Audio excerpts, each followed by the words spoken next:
ভালেই লাগিছে আজি 26 জানুৱাৰী বুলি যেহেতু আমাৰ কৰ্মসূচী এটা পাইছোঁ সেইবাবে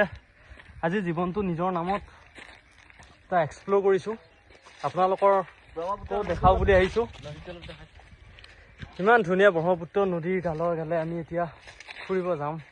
ভাবক কিমান ভাল লাগিব বহুত ধুনীয়া লাগিছে আজি আহি লক্ষ্য কেনেকুৱা লাগিছে তুমি একবাৰ মনৰ বাৰ্তাটো ধুনীয়া বহুত ধুনীয়া সুন্দৰ পৰিৱেশ আমাৰ টিংকু থাকিলে আৰু ভাল লাগিল হয় বুলেটখন লৈ কিন্তু আমি বসন্তী লৈ আহিছোঁ আমাৰ ভাগ্যই নাই এনেকুৱা জেগাত আমি জীৱন যাপন কৰিবৰ কাৰণে ইয়াতে জন্ম পালে কিমান ধুনীয়া হ'ব বহুত সুখী হ'লো ইয়াতে হয়তো ইহঁতৰ বিৰক্তি লাগিব পাৰে কাৰণ নদীৰ কালতে আছে পানীৰ কাৰণে উঠে ৰাস্তাটো খহাই লৈ গৈছে একোৱেই নাই ইয়াত ইহঁতে হয়তো বিৰক্তি পাব পাৰে কিন্তু আমি বিৰক্তি নাপাওঁ আমি বিৰক্তি নাপাওঁ আমি প্ৰকৃতি প্ৰেমী মানুহ খুব ভাল লাগে এনেকুৱা পৰিৱেশত থাকোঁ পালি ইমান ধুনীয়া গাইছ ইমান ধুনীয়া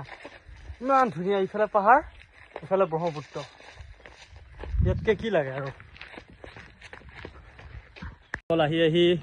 আমি এটা মন্দিৰ পালোঁ কৃষ্ণপ্ৰভু ইয়াত প্ৰণিপাত জনাইছোঁ